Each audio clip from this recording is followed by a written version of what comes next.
Oi, oi, alright, how's it going? I'm Grant, you're you. This is Doodle Review coming through with a new album too. Give a listen and chat some fraff about whether I like it or not, really. Today, it's all about Blue Lips, the long-awaited new album from ScHoolboy Q. And I can't tell the future, we're still pretty early in this 2024 Earth year, but I'm not exaggerating when I say this could well end up being this year's best hip-hop album. Californian rapper Quincy Matthew Hanley, better known as ScHoolboy Q, was born in Germany, raised in South Central Los Angeles, and started his rap career at 22 after some wild teenage years, rolling pretty deep as a member of the Hoover Crips gang. Q was signed to West Coast hip-hop label Top Dog Entertainment early doors, becoming one of the key artists to help the label make its name alongside Kendrick Lamar, Ab-Soul and J-Rock, themselves kind of forming their own collective known as Black Hippie. After a few mixtapes, Q released the albums Setbacks in 2011 and Habits and Contradictions in 2012, which gained traction among hip-hop fans and led to a signing with Interscope and a major label debut in 2014 called Oxymoron. It was the follow-up though that caught my attention. Blank Face LP was a revelation when I heard it in 2016. The album is dark and hypnotic as hell. It was the single, but I have no shame saying the track That Part has just stuck with me for years after. It's got an absolutely haunting beat, an aggressive ScHoolboy Q verse, great hook, and a Kanye feature back when you can guarantee that was like gonna be a banger. I don't know what it is, but that part hook is just never far away from my memory, finding its way into my brain more often than you would think. The album has a lot of different aspects to it, from the darkness I just mentioned, some straight up trap, and some throwbacks to a more kind of G-Funk vibe. I would go so far as to say it's a classic, and if you don't know it, check it out. The next album, 2019's Crash Talk, seemed for some reason just not to click in the same way, despite actually being pretty damn good. It just didn't have that thing. I listened to it back in prep for this and I can't really put my finger on it. I suppose Blank Face had a cohesive, overarching atmosphere that was so tangible you could almost taste it on your tongue, and I think maybe that wasn't quite as present on Crash Talk, but it has got great tracks regardless. Whatever it was though, I think it's notable because the perceived lesser success of that album has seemingly loomed large on Q's mind, as the artist has taken 5 years now to put together this follow-up, Blue Lips. In that time, the world kind of ended briefly, which for a short time at least rebalanced most people's perspectives of what's important, but in the case of Quincy Hanley, this was a backdrop to getting clean off drugs, reconciling with that muted performance of Crash Talk, and finding a deep passion and talent for new pursuits like golf. And that might sound like a trivial detail, but I mention it because so much of Blue Lips seems to be about maturing, seeing things from new perspectives, reprioritizing things, but also working hard to stay true to where you've come from. It's like growth of the self while not disparaging the circumstances that got you to where you are. And don't get me wrong, the majority of bars are still dark, gritty and hard as fuck. Few of them I could repeat here, but there are moments that offer these glimpses of a new perspective, like I ain't buy dope enough to push skis, trying to stay self-aware within me, ran through the streets so much my name's clean.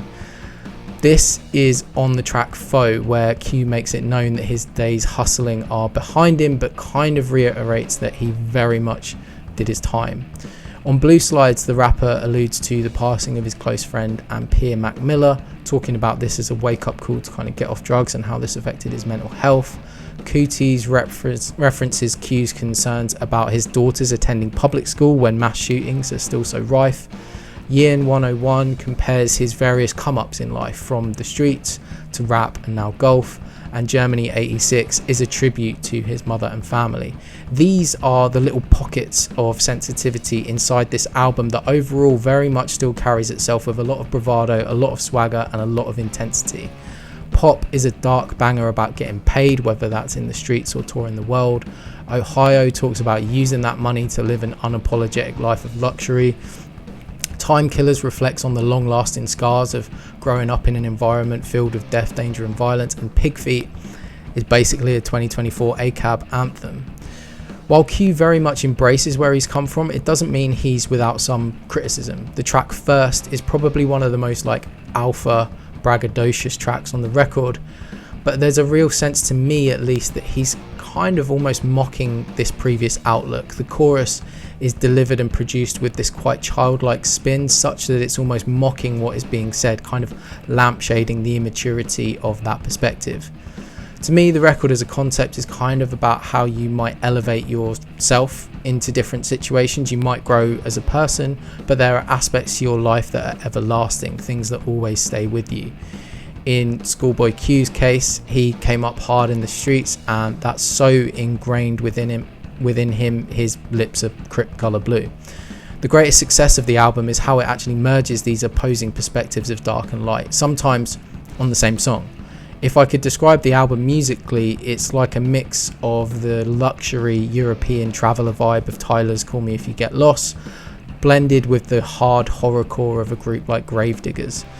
These two colour palettes are blended together so seamlessly, it's actually insane. Take Lovebirds, for example. This track literally starts with this smooth jazz and soul sample, great sultry vocal from Lance Skywalker, then just switches on a dime to this stark descending bass with massive filtered drums, and then back again to low-key soul.